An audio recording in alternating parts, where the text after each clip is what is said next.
સુરતના ડિંડોલી વિસ્તારમાં બનેલી એક ચોંકાવનારી ઘટનાએ સમગ્ર પંથકમાં ચર્ચા જગાવી છે. માત્ર સિટી બસમાંથી ઉતરવા જેવી નજીવી બાબતે બે વ્યક્તિઓ વચ્ચે લોહીલુહાણ જંગ ખેલાયો હતો, જેમાં એકબીજા પર માથામાં પથ્થર અને ઈંટ મારતા વિડીયોમાં જોવા મળ્યા હતા.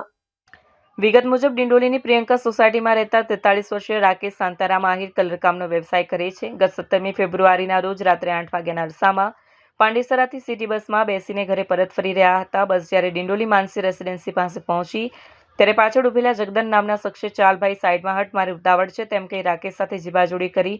રાકેશે કહ્યું હતું કે 2 મિનિટ ઊભા રહો, બસ ઊભી રહે એટલે ઉતરી જઈશ. બસ ઊભી રહેતા જ મામલો બિચકાયો. બસમાંથી નીચે ઉતર્યા બાદ આરોપી જગદન ગોંડલ ગુપ્તાએ રાકેશને ગાળો આપવાનું શરૂ કર્યું. જગદને રાકેશભાઈના ચહેરા પર નખ મારીને પથ્થર અને ઈંટ જેવા બોથડ પદાર્થોની હુમલો કર્યો. આ સમગ્ર હિંસક ઘટના દરમિયાન માનવતા લજવાય તેવા દ્રશ્યો જોવા મળ્યા. આ ઘટના સ્થળે આશરે 25 થી 39 લોકો હાજર હતા, જેઓ આ લોહીલુહાણ લડાઈ જોઈ રહ્યા હતા. બંને વ્યક્તિઓ લોહીથી લથપથ હતા અને એકબીજા પર જીવલેણ હુમલો કરી રહ્યા હતા. તેમ છતાં કોઈએ તેમને રોકવાની તસદી ન લીધી હતી. રાકેશભાઈ પણ પોતાના બચાવમાં તેની સામે લડ્યા. બંને પક્ષો મારામારી એટલી હિંસક હતી કે આસપાસનો રોડ લોહીના દાગાથી ભરાઈ ગયો.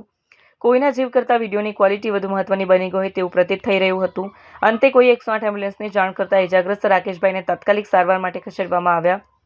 હોસ્પિટલના બિછાનેથી રાકેશભાઈએ સમગ્ર આપવીતી વર્ણવી અને જણાવ્યું કે કેવી રીતે નજીવી વાતમાં તેમની પર હુમલો કરવામાં આવ્યો. આ મામલે રાકેશભાઈ આહિરે ડિંડોલી પોલીસ મથકમાં ફરિયાદ નોંધાવી છે. રાકેશના જણાવ્યા અનુસાર જગદન સોમનાથ સોસાયટીમાં રહે છે.